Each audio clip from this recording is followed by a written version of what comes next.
Awali ya yote, kwanza nimshukuru Mwenyezi Mungu mwingi wa rehema kwa rehema na neema ambayo ametujalia siku hii ya leo. Lakini kipekee kabisa nimshukuru sana Shehe wa Kata pamoja na kamati yake yote kwa kushiriki kwa ufasaha katika tukio hili adhimu. Na hili tukio kwa wanapugu wenzangu, tunafahamu huu ni mwaka wa 6, ni muendelezo ambao tunaufanya, na naamini kwa uwezo wa Mwenyezi Mungu inshallah mwakani litakuwa kubwa zaidi ya hili. Kumwombea afya njema shehe wetu Shehe Mdani, lakini na pamoja na wanaomsaidia. Tunatambua jambo hili ni zito, na sisi tuko tayari kushirikiana kuona namna gani 2027 tukio hili linakuwa kubwa zaidi. Kila siku tunakwenda tunajifunza, tunapoona mapungufu tunayarekebisha. Ya mwaka jana mliokuwepo, mapungufu yake mwaka huu tumeyamaliza. Yaliyojitokeza mwaka huu naamini mwakani tunakwenda kuyamaliza.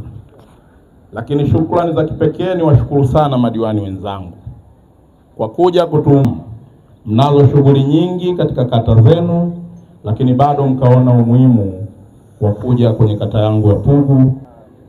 Hapa tulipo tunaye diwani wa kata ya Gongo la Mboto, mdogo wangu Kenneth Mlawa. Karibu sana Pugu.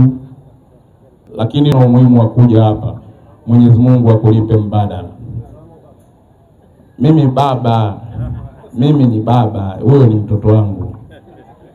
Lakini yupo diwani wa kata ya Ukonga. Yeye ni mwenyekiti wetu sisi madiwani wa jimbo hili la Ukonga, ndugu yangu Ramadhani Bendela. Ninaye kaka yangu Homeboy, watoto wa Ilala ndivyo wanavyomuita, mwenyekiti wetu wa huduma za jamii, kaka yangu Sadi Mohamed Kimji. Lakini Pugu sisi tumebahatika kuwa na madiwani wawili. Niko mimi diwani wa Kasamia, hapo ulipo naomba hao kutambue mama wenzio.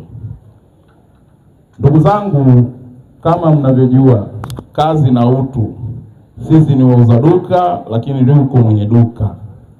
Naomba nimtambulishe katibu wa CCM wa kata hii ya Pugu, bosi wangu. Basi kabla sijamkaribisha mstahiki meya wa jiji letu la Dar es Salaam, ili tukio ni la kijamii na yuko hapa mwenyekiti wa huduma za jamii, kwa dakika moja tunaomba wanapugu waje wakusikie.